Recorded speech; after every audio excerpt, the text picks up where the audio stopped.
I'm always happy to come and share my experiences with the young people and even with the elders who, because we elders don't know the same things.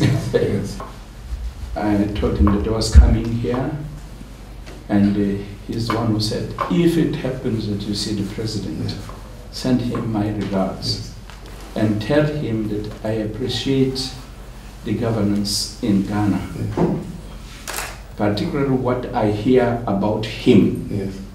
And so I may send delegations to go to Ghana to compare notes about a number of things which is being done in Ghana. Even with the different governments, with different styles, there's lots of things which put Ghana in the top of development and also good governance.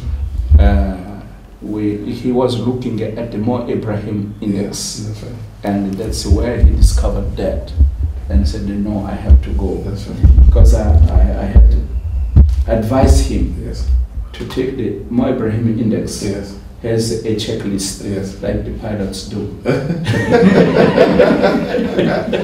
I want to say that we take inspiration from leaders like them. My father and Nkrumah were colleagues in the struggle for independence of Ghana.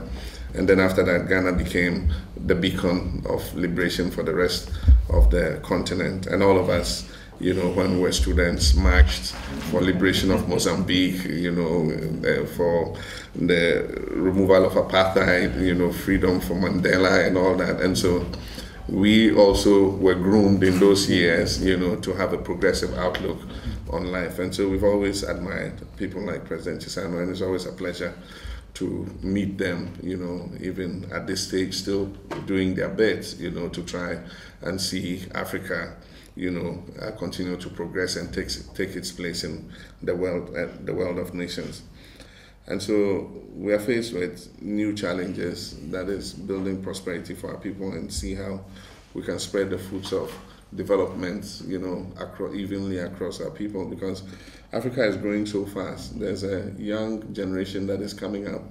If we're not able to produce enough jobs for them and keep them occupied, then we will continue to see an escalation in, you know, instability and all that kind of thing. If you look at Boko Haram and what was happening in northeastern Nigeria, it's feeding on the uneducated youth in the northern part of Nigeria who haven't gone to school.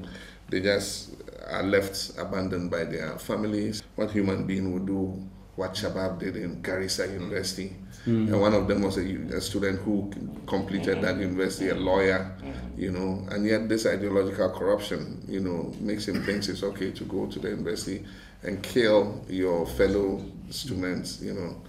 And so we need to find continental solutions to this. I called President Uhuru and condoled with him. And then I suggested that we call the Madam Zuma, the AU chair, and see if we can convene a quick emergency summit to strategize together as a continent on these, you know, hotspots of terrorism and see how we can deal with them. But we continue to draw inspiration from leaders like President Chissano. We're very happy to have you, and I hope the lecture goes well.